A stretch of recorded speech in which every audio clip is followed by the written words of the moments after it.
कुछ भी नहीं। दूसरा कहा था मंदिर बनेगा डंके की छाल पर बनेगा, कोई चाहेगा तो भी मंदिर बनेगा, कोई नहीं चाहेगा तो उनकी छाती पर पांव रखकर कुचल कर मंदिर बना देंगे। हमने जाकर कहा कि राम हमारा बाप है, हमारा बाप की छाती पर बाबर खड़ा, उठा दो, बाबर का नामो निशान मिटा दो। मेरे गांव में पूजन करवाया पता है 4 लाख। कितने लोगों ने पूजन किया? 30 करोड़। हम 4 लाख गांव में ईंटों लेने नहीं गए थे, हिंदुओं के धर्म युद्ध में भारत को बुलाने गए। उठाओ मेरे साथ बोलो, हिंदू ही सबको पीटेगा, हिंदू ही सबको पीटेगा, हिंदू ही जीतेगा, हिंदू ही जीतेगा, हिंदू ही जीतेगा, हिंदू ही जीतेगा, हिंदू ही पीटेगा, हिंदू ही पीटेगा लोगों का।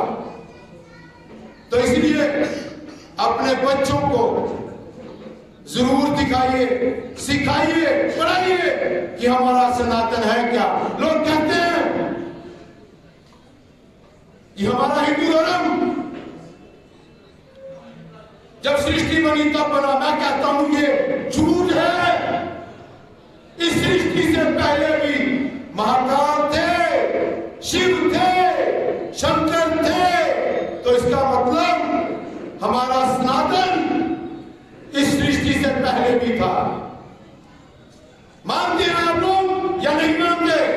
तो ये मत कहिए कि हमारा धर्म सबसे पुराना है। पुराना नहीं है।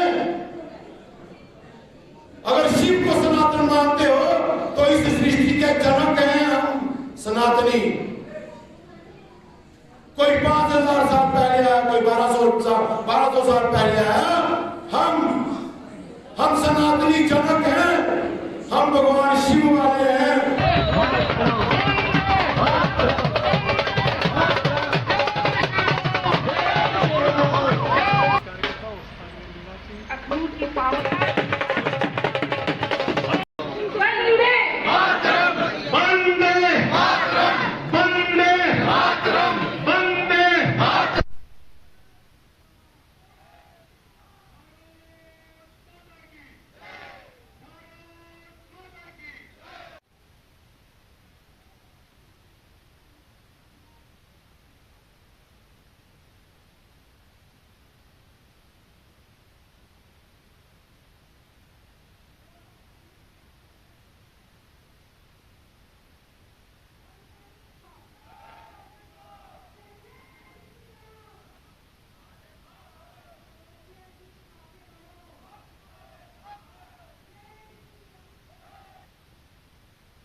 जनवरी को एक बहुत ही भव्य एक कार्यक्रम हम करते हैं।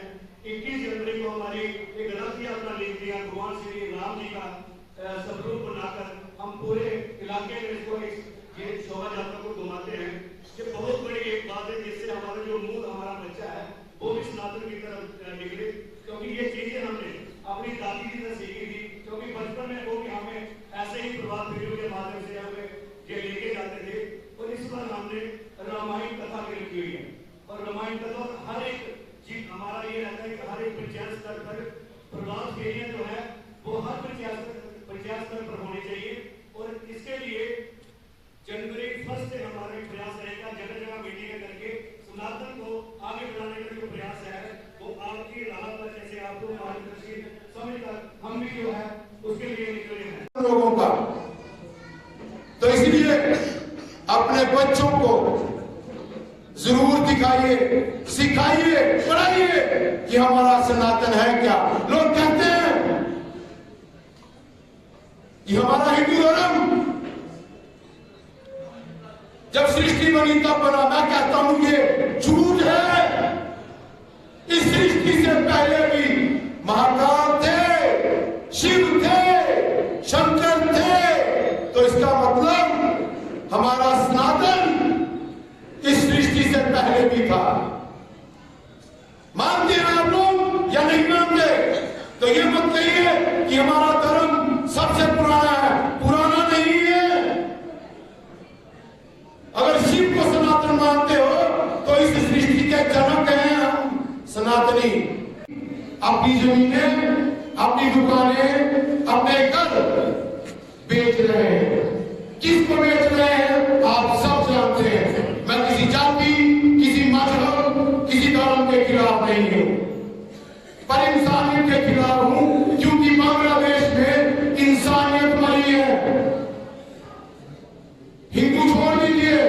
क्यों बना, मारने वाला कौन था छोड़ दीजिए, पर इंसानियत मरी, ये सब आप जानते हैं।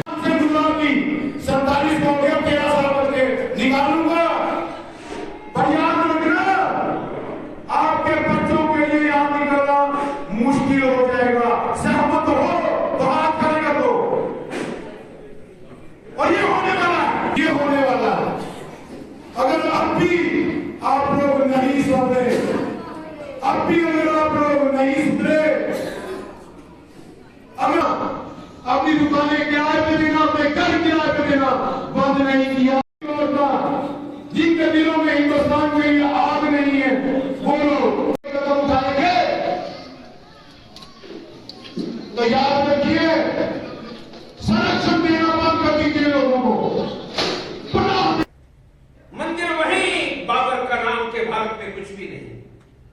दूसरा कहा था मंदिर बनेगा डंके की छत पर बनेगा, कोई चाहेगा तो भी मंदिर बनेगा, कोई नहीं चाहेगा तो उनकी छाती पर पांव रखकर कुचल कर मंदिर बना देंगे। 1986 तब तक भारत को पता नहीं था कि राम की जन्मभूमि पर बाबरी मस्जिद खड़ी है। 1986 में 1 लाख गांव में गए, नाम था राम जानकी, और गांव में जाकर कहा कि राम हमारा बाप है, हमारा बाप की छाती पर बाबर खड़ा, उठाओ तो बाबर का नामो निशान मिटा दो। 89 में हमने कहा आपकी गांव की पूजित ईंट, शब्द था रामशिला, आपकी गांव की पूजित ईंट रामशिला अयोध्या में। कितने गांव में पूजन करवाया पता है? 4 लाख। कितने लोगों ने पूजन किया? 30 करोड़। हम 4 लाख गांव में ईंटों लेने नहीं गए थे, हिंदुओं के धर्म युद्ध में भारत को बुलाने गए। आज हम दो हमारे दो नहीं हैं, हम दो हमारे पौने दो। हमारी जनसंख्या यही घटने का क्रम चला तो अगले 70-75 वर्षों में 50 करोड़ में सिमट जाएगा। तो हमारा पहला एक्शन प्लान ए, भारत में हिंदुओं का बहुमत बना करो। कानून कैसे बनेगा? लोकतंत्र में बनने वाला कानून बता रहा हूं। कानून बनने तक जिनके घर में 2, 3, 4, 5 बच्चे हैं, कानून बनने के 1 वर्ष के बाद उनके घर में नए बच्चे का जन्म होगा, पूरे परिवार को सरकारी अन्न मिलना बंद, सरकारी स्कूलों में उनके बच्चे का एडमिशन बंद, सरकारी अस्पताल में मेडिसिन बंद, बैंकों से लोन बंद, सरकारी नौकरी बंद, उनको वोट देने का अधिकार बंद। बांग्लादेश में हिंदुओं पर निरंतर अत्याचार चल रहे हैं। जिस बांग्लादेश का सर्जन हिंदू सैनिकों के खून से हुआ, ये नमक हराम बनकर हिंदुओं पर अत्याचार कर रहे हैं। मैं भारत सरकार से मांग करूंगा कि कल अमेरिका के प्रेसिडेंट डोनाल्ड ट्रंप ने क्रिश्चियनों पर अत्याचार के विरुद्ध नाइजीरिया पर सेना लगाई।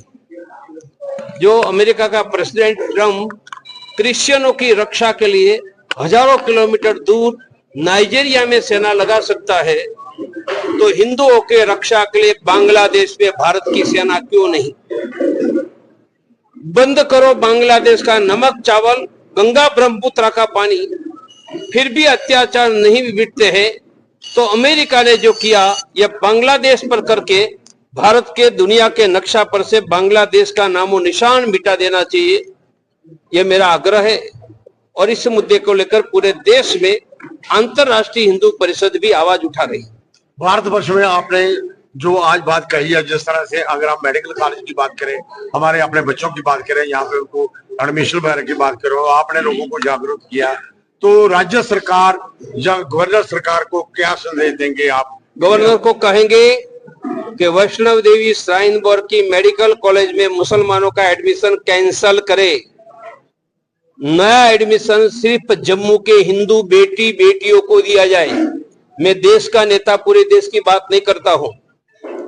श्राइन बोर्ड में वैष्णव देवी को देने वाले पैसे हिंदुओं के श्रद्धा के पैसे हैं, वह मुसलमानों को डॉक्टर बनाने के लिए नहीं है।